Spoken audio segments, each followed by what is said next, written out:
Professor Mohammad Hasnain आलम साहब, आपसे ये जानना चाहेंगे कि जिस तरह से भी बात हो रही थी, पहले हमने सुना था कि इस्राएली वज़ीर आज़म की जानिब से ये कहा जा रहा था कि वो हमास का खात्मा चाहते हैं और वो अपने जो कैद किए गए इस्राएली शहरी हैं उनकी आज़ादी तक जंग जारी रखेंगे। अब उनको आज़ाद भी किया जा रहा है, उनको रिहा भी किया जा रहा है हमास की जानिब से, लेकिन उसके बावजूद मुस्तकिल जंगबंदी के इम्कानात इतने कम क्यों हैं, मादूम क्यों हो रहे हैं?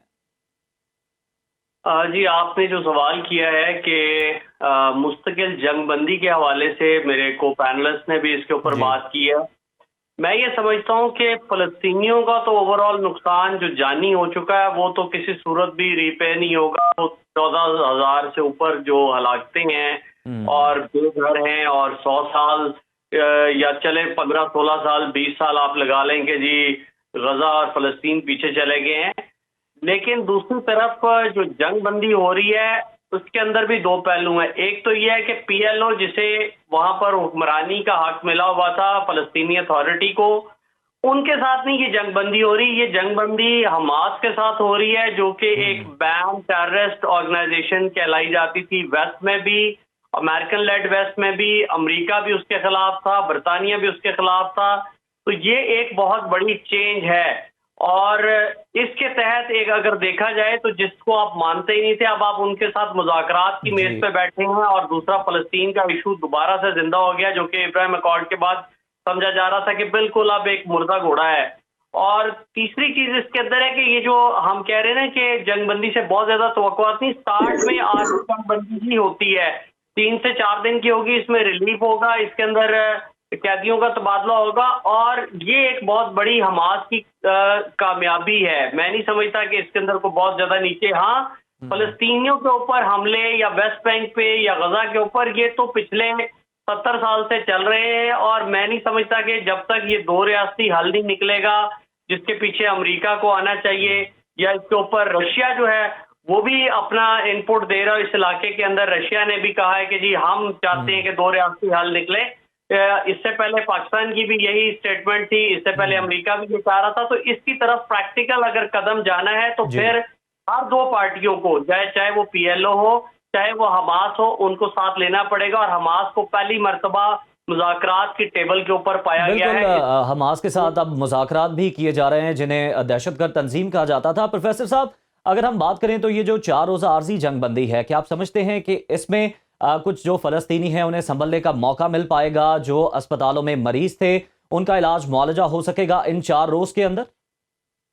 यकीनी बात है, रफा क्रॉसिंग खोल दी गई है तो उसके तहत इमदादी ट्रक भी जा रहे हैं, बेशुमार बच्चों को भी और खवातीन को भी शिफ्ट किया जा रहा है, तो इससे यकीनन रिलीफ तो होगा। हम्म। लेकिन अगर हम समझें कि इससे बहुत ज्यादा उनकी मुश्किलात हल हो जाएंगी तो उसके लिए कि लॉन्ग टर्म प्लान मुसलमान मुल्कों को बनाना पड़ेगा। उसके अंदर मैंने पिछली दफा भी तजवीज दी थी कि पाकिस्तान है या ऐसे ममालिक जो उनके साथ ज्यादा हमदर्दी रखते हैं वो ओनरशिप लें और इनके साथ कुछ ना कुछ लोगों को अपने मुल्क में आर्जी तौर पे या शिफ्ट करें या उनके साथ कोई ना कोई ऐसा करें नजदीकी ममालिक के अंदर जो मुसलमान मुल्क हैं, वो उनको तिब्बी इमदाद और कुछ स्कॉलरशिप्स या कोई लीगल ऐसी चीजें फ्रेमवर्क बनाया जाए जिसके तहत कुछ अरसे के लिए उनको संभलने के लिए लॉन्ग टर्म आप कोई प्रोग्राम या प्रोजेक्ट दें। बिल्कुल, प्रोफेसर साहब, ये फरमाइएगा, जिस तरह से आपने बताया कि ये जो मुआहदा हुआ, हमास के साथ बैठने पर इसराइल मजबूर हुआ, तो जंगबंदी मुआहदे और जो 50 इसराइली यरगमालियों के बदले में 150 फ़लस्तीनी खवातीन और बच्चों की रिहाई की जो शर्त है जिस पर आबादगी का इजहार किया गया, आप समझते हैं कि मुज़ाकरात की मेज़ पर हमास का पलड़ा भारी है और ये मुआहदा इसराइल की नाकामी या सुबकी नहीं समझा जाएगा इसे मुस्तकबिल में? इसमें ना दो चीजें इतना मजीद हैं। एक तो ये कि हमास की जो सिचुएशन है, हमास और पीएलओ को अलग-अलग करके अगर देखा जाए तो पीएलओ की या जिनकी हुक्मरानी है महमूद अब्बास, उनकी तरफ से अभी तक कोई इसके अंदर बयान या इसके अंदर कोई ऐसी चीज नहीं आई, पहली बात। दूसरी बात है हमास को कामयाबी तो मिली है, दूसरी तरफ फलस्तीनियों का जानी नुकसान बहुत ज्यादा है।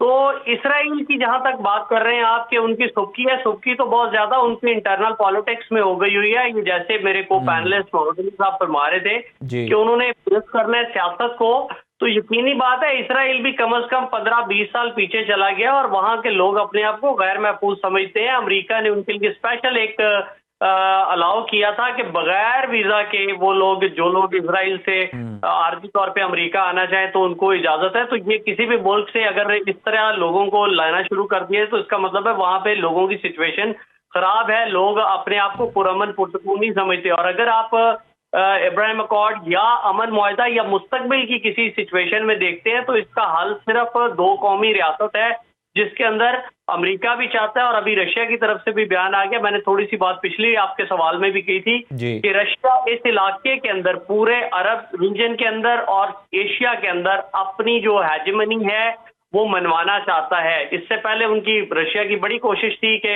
अमेरिका को इन्वॉल्व किया जाए इस जंग के अंदर, लेकिन जब अमेरिका नहीं इन्वॉल्व हुआ यूक्रेन की वॉर के बाद तो अब सिचुएशन ऐसी है कि उसके अंदर रशिया ने अपनी जो बाइपोलर वर्ल्ड या ट्राइपोलर वर्ल्ड है उसके अंदर अपनी अहमियत बताने के लिए इनकी चूंकि बैक किया था और अब वो उसके बयानात और चीजों से ये नजर आ रहा है कि वो इस इलाके के अंदर नया रोल प्ले करेगा। तो हमास खाली नॉन स्टेट एक्टर नहीं है, नॉन स्टेट एक्टर तो पूरे रीजन के अंदर हैं। आप हिजबुल्लाह को देख लें, आप अंसारुल इस्लाम को देख लें, आप क्या उसे कहते हैं यमन के लोगों को देख लें, जो लोग भी इजराइल के खिलाफ इस टाइम बयानबाजी कर रहे हैं उसके पीछे खाली सिर्फ नॉन स्टेट एक्टर होना नहीं है, उनके पीछे इंटरनेशनल कुव्वतें जो अपने अपने इंटरेस्ट के लिए कर रही हैं।